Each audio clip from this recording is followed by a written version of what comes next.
ನಾನಾರು ಕಶ್ಯಪ ಬ್ರಹ್ಮನ ಮಗ, ದಿತಿಗರ್ಭ ಸಂಜಾತ, ಚತುರ್ಮುಖ ಬ್ರಹ್ಮನ ಮೊಮ್ಮಗ.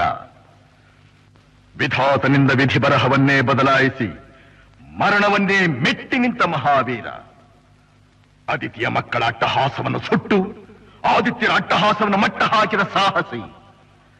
ಅತಳ ಬಿತಳ ಸುತಳ ರಸಾತಳ ತಳಾತಳ ಮಹಾತಳ ಪಾತಾಳಗಳನ್ನು ಪಾದದಡಿಯಲ್ಲಿ ತುಳಿದಿಟ್ಟ ಪರಾಕ್ರಮಶಾಲಿ. ಅಡಿಯಿಟ್ಟರೆ ಬೆರೆಯುವುದು ಭೂಮಿ, ತಲೆ ಎತ್ತಲು ಬೆಚ್ಚುವುದು ಭಾನು, ಕೈ ಎತ್ತಲು ನಡುಗುವುದು ಸೃಷ್ಟಿ. ಚತುರ್ಮುಖನ ಸೃಷ್ಟಿಯೇ ನನ್ನ ಆಜ್ಞೆಯನ್ನು ಪಾಲಿಸುತ್ತಿರುವಾಗ ಯಕ್ಕಶ್ಚಿತ್ನದ ಮಗ, ನೋ ಜನ್ಮ ಕೊಟ್ಟ ಮಗ, ನನ್ನ ವಂಶವನ್ನೇ ಬೆಳಗಬೇಕಾದ ನನ್ನ ಕುಮಾರ, ನನ್ನ ಆಶಾ ಜ್ಯೋತಿಯಿಂದ ಎಂದು ನನ್ನ ಮನಸ್ಸಿಗೆ ನೆಮ್ಮದಿಯಿಲ್ಲವೆಂದರೆ ಛೀ, ಇದೊಂದು